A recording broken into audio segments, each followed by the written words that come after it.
Okay, based upon your last kind of preference with 1115F, I went back to this plan and looked at what it was going to take to put it together in terms of construction drawings and other structural changes. And I will try to run through those as rapidly as I possibly can so that this film is not as long as the last. So zooming in to 1115F, which essentially is 1121A, and these are the dimensions we have here with that plan. Now this plan is showing this double vanity up here with a little drawer base between the two, and that takes about 6'10". On this side of the bathroom we have 6 foot of wall that's completely uninterrupted to the ceiling, and so if you want to just put a double vanity over here, you could if you wanted to have any other sort of arrangement or any other sort of thing going on up in this corner or down in this corner instead, but this way just moves it over here. And then if you wanted to, I mean, this is a lot of vanities, but if this was what you had in mind, separate vanity space for each user, then we have 1121C. Alright, returning now after a few days and some additional work on some of the alternatives once this dormer is built in this configuration. But this was I would try to remember everything I wanted to say about this. This was 1121C. And one thing in case I forget, notice this wall up here has this extra little 2-inch bump out here, and it's making things asymmetrical out here because we have to shift this window to make it symmetrical. I'm hoping that that entire wall can be eliminated, and you'll see that in one or another of the options, and certainly in the final permutations going forward. Now here is a section looking down through at this vanity this way, and it has all this flat wall here. There's a beam, there's a couple 2x6s or a couple 2x8s need to go across here. So we've got this here, and in the final permutations I just have this ceiling. I don't have just a beam across here. I just have this ceiling flat all the way across there. Now a couple other things.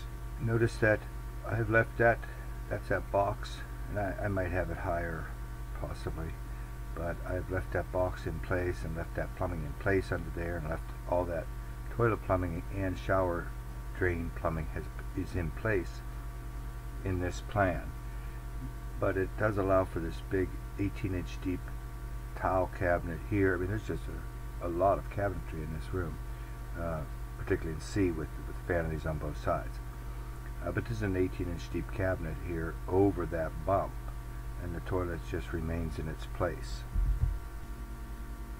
And just to get a scale of the cabinetry, you have this on this side. In this plan you have this on this side with these drawer stacks, and the same thing on the other side. And this cabinet here can either just have towels or it could have roll trays with toiletry type, medicine type things. You also would be having, if you wanted a medicine cabinet on each side in front of these vanities. And then additionally you have this 48-inch wide by at least 2 foot 3 or 4 deep cabinet behind that wall. So there's just really a lot of storage in this particular bathroom. And one of the things I forgot to mention at the beginning of the film is a big portion of this film is directed toward the ultimate contractor, so they will understand what's involved in putting the project together and be able to more accurately make cost estimates on the project. At the same time, this will help you understand it as well. I have to do it to see how it's going to be put together, what size members and other considerations need to be taken into account. And so, as I said in the last film, all the plumbing can remain in place. But this next section is going to be about the opportunity to relocate the plumbing, because my assumption in the plans have been that because of the tile design, that at the very least this will all be getting stripped back to whatever its substrate is. And that would include the entire shower pan, presumably. And so there's a lot of work that's going to be involved in that, and perhaps if things work out the right way, or if it's cost effective, to just pour a new shower pan wherever the new location would be, or in its existing location. And because I'm not positive that this can really be improved upon as a plan just because of all the cabinetry and plenty of space to move around. Maybe a downside to this is I don't know where the towel bars for the shower go unless they're all the way over here under the window, which doesn't make sense. If this is a big hinge door, I suppose there could be towel bars on the door. So if this plan works, the only real advantage to moving the plumbing would be getting this shower where its pan is lower toward the floor instead of being 7 or 8 inches high, or it's within 3 or 4 inches of the floor. Unless you wanted to reconfigure the plan and move the toilet somewhere else, and the shower somewhere else, which we'll cover that briefly at the end. In the event we want to relocate that plumbing, this red is the floor below. This is the bathroom downstairs with the existing plumbing stack. Something like this. This is that pocket door here, and this is with the pocket door retracted into its place here. And you can see there's still a lot of room behind that, even with whatever they've got going on here. There's still a lot of room behind that a new drop could be made through that wall and down to there, and this one abandoned or just used for the sinks or something like that. So it would go through that wall there. Maybe you could go back a little bit further, and it's there, and here's where it comes down the basement and then over to that existing 4-inch stack. But I will cover the possibility of relocating some of these fixtures a little bit later in the film. For now, though, the framing that's going to be required to create this dormer, regardless of what the plan is inside, is going to be covered in this next section. First of all, for these two bearing walls here and here, whether we like it or not, we are going to have to put some members in here. And these members are 2, 7, and even though all those existing dormers are probably done with doubled joist, double 2x8s, in order to get it to pass the current requirements, those are going to have to be 2 engineered lumber products, LSLs or LVLs, I can't remember which, but those will have to be double joists under those partitions. And this is hardwood up in here, existing hardwood, so those have to somehow be shifted in there. And remember, this one on the north side is over the office below, so there's a possibility that there could be damage to that ceiling or some sort of repair work needed at that ceiling to get these members in there, stretching from that brick wall over to the bearing wall below them here and here.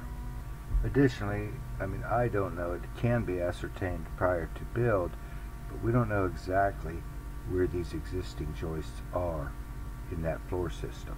So it could be an even bigger kind of project, particularly down here, where maybe one of these existing joists needs to actually be removed and replaced with one of the specified members. And this is where I tried to get, this is the members that we're talking about, the doubles under here, and I tried to get just conventional lumber, 2x southern pine at the very least, to pass that, and you could see that it didn't pass, it just didn't quite have the capacity to carry it. And so we had to go to these engineered products here, and we can get a couple of those to pass of that height, of that no more than 7.5-inch height. There are cheaper alternatives, but those are taller. Ignoring some of the problems up here for the moment, this is looking out that section through that, looking north, but here's where these circles are, is where these joists need to be doubled underneath those partitions. And as I said, we don't know where those existing members are. There'll just be some headaches, I think, in getting those new ones up without disturbing that floor up in this room up here. And we will return here momentarily to some of the design issues and some of the things happening with this particular plan. But now I want to cover what will be required for the roof framing to create this dormer out here. Additional floor framing considerations and maybe some roof framing considerations. And this is looking through there where we have to put those joists under these bearing walls, this one and the one behind it. I don't know how these joists are actually interfacing with this triple white brick wall, whether they run all the way out to the end or whether they're just embedded so far. But in this, my idea is I'm showing them all the way to the end like this, with this band joist here. And this is all that molding built up on the outside. And so this is our new north wall out here. And these are the existing rafters that the contractor will cut off. But up here, the city may, or the jurisdiction may give us a problem on our insulation requirement here. They normally want about 10 inches out here at this end, and we're going to be closer to 4. I have that whole, all those roofs framed with 2x6s just to make it simple. There's no build up or anything like that, and everything works out just like your existing 3 dormers. So I don't know if they'll give us a headache about not having that 10-inch requirement all the way out there. I don't think they will, and I think we'll just push it through, and hopefully that'll be fine. Now, to cover the roof framing necessary as quickly as possible, the main thing the contractor's going to have to do is put in these members here, these double rafters here on either side of that dormer, on either side of the new bearing walls that are on the outsides. These are the existing joists that they've cut off and headered off. This is headering them wrong, but they've headered those off against the new wall there. Something like this. And I'm showing these at 2x6s at 16, but because of the skylight, these are probably going to be 2x6s at 24. That will also pass code. And the ceiling joists, those could be 2x4s, but I'm going to show them as 2x6s, particularly if they're 24 inches on center. And there they are coming across here. So realistically, it's been a long time since I built, but realistically, the contractor just removes this whole section of roof. These orange ones are the ones they cut off and just leave in place, leave that roofing material and soffit and molding and all that in place, and just build the new room up to it. These presumably are new ones.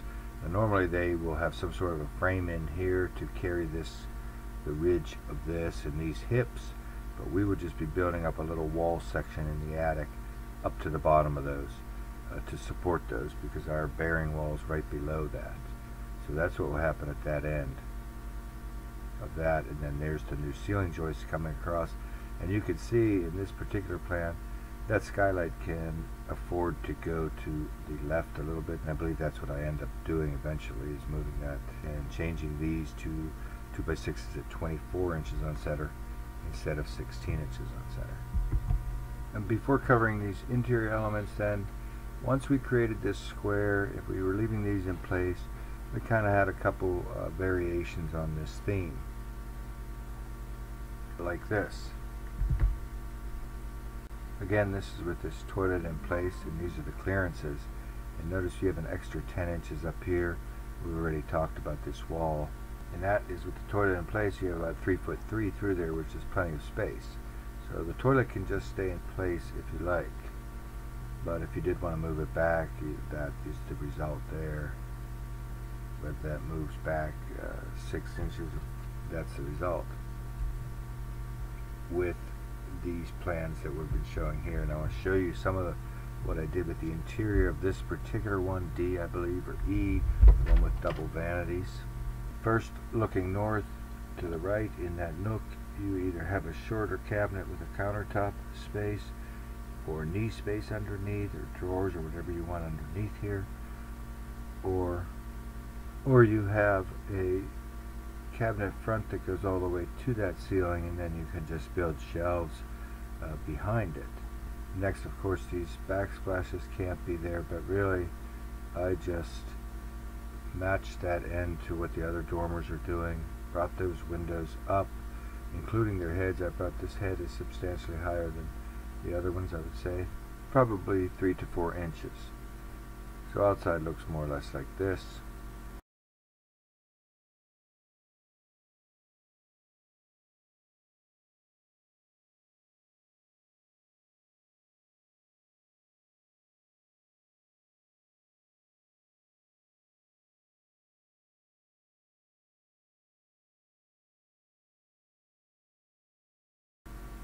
And then when you raise that up, if you want these backsplashes back in there, these end splashes back in there, you can have that as well. I would just walk you through some of the elements as I encountered them. And first of all, it's all this tile and material interpretation is subjective, and so if you have a particular tile or anything like that that you want me to represent in any of these, if you need that, let me know. First of all, that cabinet over the toilet, this is that 18-inch deep one. I brought it up some. It should interface with the top of this tile in some fashion. Someone will have to decide how that's done.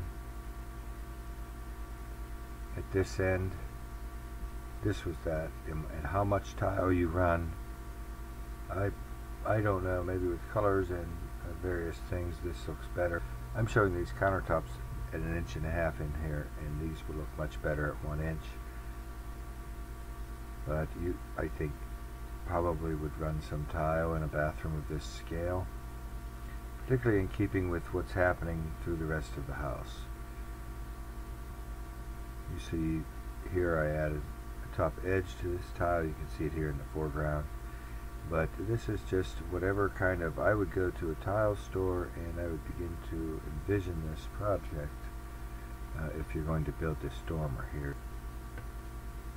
So yes, a lot of it comes down to the tile. Here's that extra 10 inches on the end of this vanity bank here.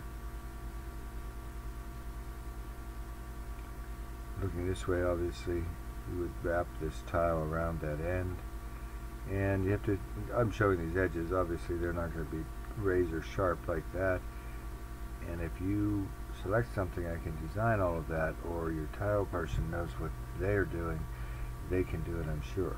And I favored this cabinet here, unless you need a knee space. I favored this tall cabinet here because I didn't see a lot going on with that counter space there. I guess you could put that skylight there instead of where I ultimately show it, which is in the ceiling of this room. And whether you end your tile right there or wrap it around the corner, I don't know.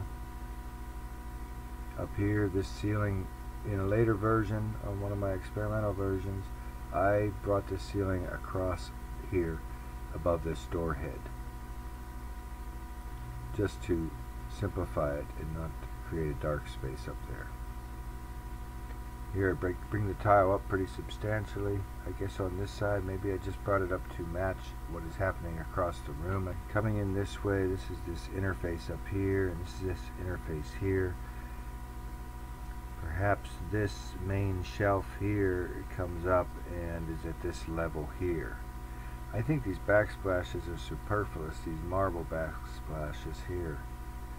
I don't even think those are really needed if you have the tile behind there.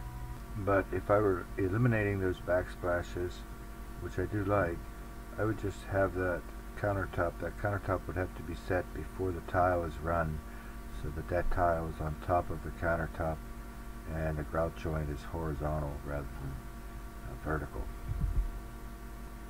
Now I'm pretty sure actually that in those last photograph representations that cabinet was actually, that we had managed to move that toilet back 6 inches.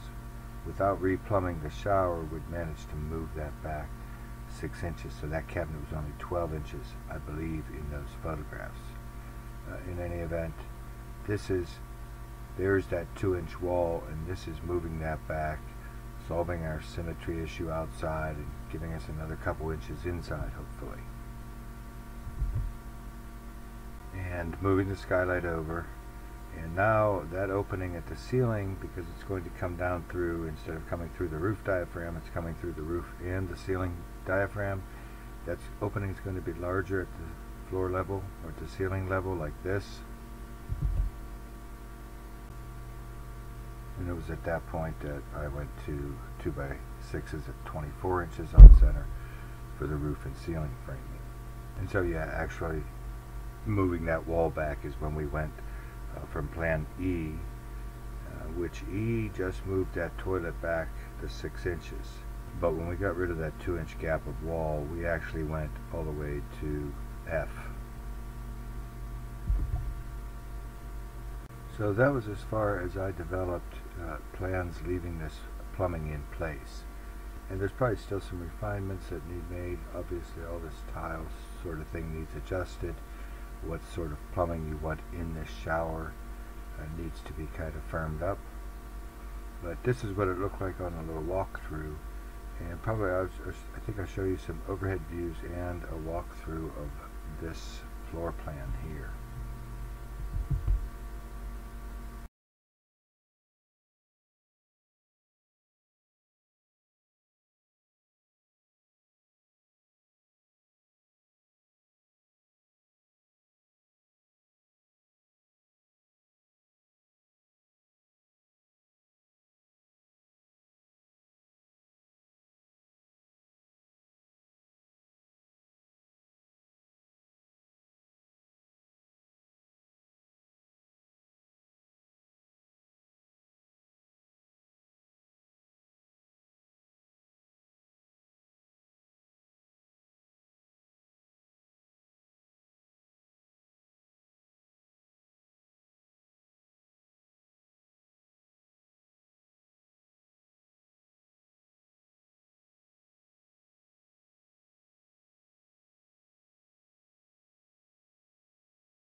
Now, I'm not sure how relevant this whole next section of the film is, but I wanted to see if I was able to improve at all upon some of these plans, or any of these plans inside this dormer area, by relocating fixtures to alternative locations. And I did my best with that, but I'm not sure that I found a real competitor to these sorts of plans here. But because once I began, I kind of became invested in trying to see if I could make it work. Some of these details I developed more in this plan going forward than I did in the plans thus far. In particular, I show the medicine cabinet and sconces, etc., to give you more feel for how it would feel inside. But again, none of that may be relevant except for you to envision what it looks like with medicine cabinets on these walls. So the first thing I did was move this toilet to an alternative location where it can still pick up its drain, which is around here somewhere, but pick it up directly right there with these three in here. And I have to say that I really didn't like this plan as I started it. Nevertheless, I continued to do what I could with it. And the first thing was to move the shower. Once the toilet was moved down to this end, which just provided the two separate 36-inch vanity spaces, in addition to whatever would happen here. And these are just little short half walls that come up above the surface of the vanity. So the next thing I did before messing around with this any further was made a closet up here and made this shower, probably enlarged the shower somewhat from the last plan. Yes, I'm sure that I enlarged the shower by 5 or 6 inches or maybe 8. But I did create this extra closet, full-size closet up here. And then, yes, what would happen there, but this area here does not look that good from the door. And this closet, I guess, can have an actual 30-inch door on it. And here I thought, okay, we can make a deeper wall and create a deeper medicine cabinet, but we really can't. So that's immaterial. But we can have standard recessed medicine cabinets on either side of those vanities. And here I move the skylight over even a little further, centering it in that pathway. So with regard to moving the plumbing to do a plan like this, or move the plumbing to do any alternative plan, but in particular, this particular plan, this toilet is no problem. It goes right into the presumed existing drain behind it here. The shower, though, now this drain does not have to traverse across through these joists anymore, because they have linear drains that you could locate up in this first joist space and then just go over to that existing drain here. Or possibly even, as I said, there's that wall behind where the toilet is, and the drain can go down there. And so now you could relocate all of this plumbing without regard for penetrating the joists, as we had talked about in the last film. Now, to step through some of the adjustment on the interior details of this particular plan, I try not to comment too much. As I said, I didn't like this really at all. I just don't see the sense to that. This side is okay. It makes more sense with the toilet there. This was that deeper medicine cabinet. And I'm not, as I said, I continued to not like this plan. I continued to make some adjustments and try to make it work better. Here you can see that I've added this flat slab. I've continued that theme around as a perimeter treatment. And I don't know, maybe with some art on these blank walls at either end would help that. This is a really traditional thing where these corners are 3/4 inch radius. Most of the modern corners will be 3/8 radius, but these are shown as old school here.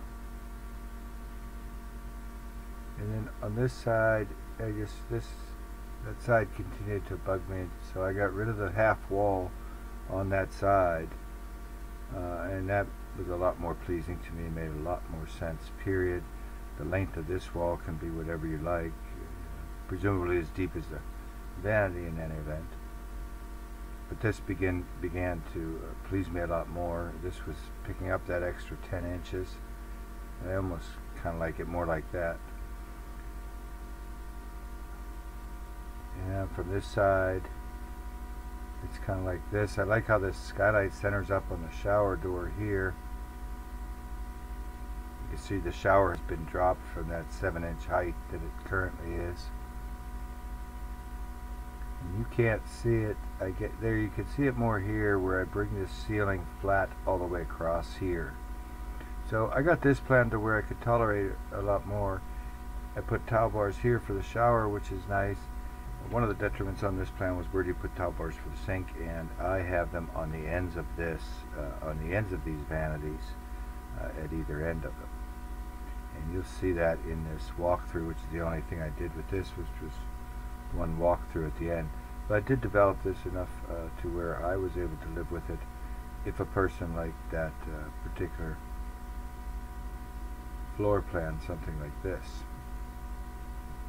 So I know this film was a lot to take in, and I will make a film in the next day or so that's very short, that just reviews all of the floor plans, just the basic floor plans that we've talked about, which is really only about 6 or 8 tops, and kind of get a feel for what I think would be the least expensive or the most cost effective. Otherwise, here's the walkthrough on this last permutation of H, and I will talk to you as soon as I'm able. Thanks very much.